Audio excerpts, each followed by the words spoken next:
પોરબંદરના ખાપટ વિસ્તારમાં કસ્તુરબા ગાંધી બાલિકા વિદ્યાલયના અદ્યતન ભવનનું નિર્માણ કરવામાં આવ્યું છે અને ત્યાં 200થી વધુ વિદ્યાર્થીનીઓ વસવાટ કરી રહી છે।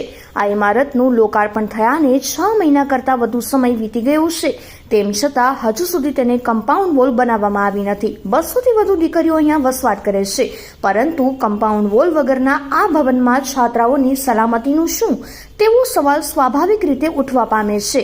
એવી માહિતી પ્રાપ્ત થઈ છે કે અહીંયા સોસાયટી વિસ્તારના રહેવાસીઓની અવરજવર માટેનો આ ઇમારત પાસેથી રસ્તો નીકળે છે અને તે અંગેના વિવાદને કારણે હજુ સુધી કમ્પાઉન્ડ વોલ બનાવી શકાઈ નથી।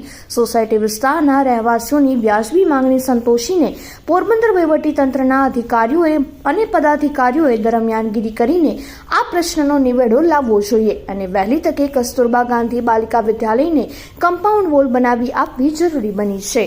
આ છે પોરબંદરનું કસ્તુરબા ગાંધી બાલિકા વિદ્યાલય કે જેનું લોકાર્પણ થયાના 6 મહિના વીતી ગયા છે।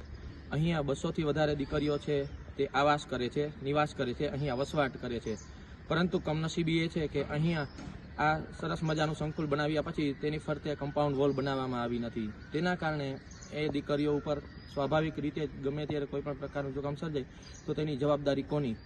વર્ષોથી એક વિવાદ એવો ચાલ્યો આવે છે કે અહીં સોસાયટીમાં રહેતા લોકો છે તેમના માટેનો અહીંયા રસ્તો છે તે અંગેની વ્યવસ્થા કરવી જોઈએ। જે કોઈ પણ વિવાદ હોય તેનું સમાધાનકારી વલણ અપનાવીને પોરબંદરના જિલ્લા કલેક્ટર દરમિયાનગીરી કરીને આ પ્રશ્નનું નિરાકરણ લાવવું જોઈએ અને વહેલી તકે આ સંસ્થામાં કમ્પાઉન્ડ વોલ બનાવવી જોઈએ તે જરૂરી બન્યું છે। પોરબંદર રાજકાલ જિગ્નેશ પોપટ।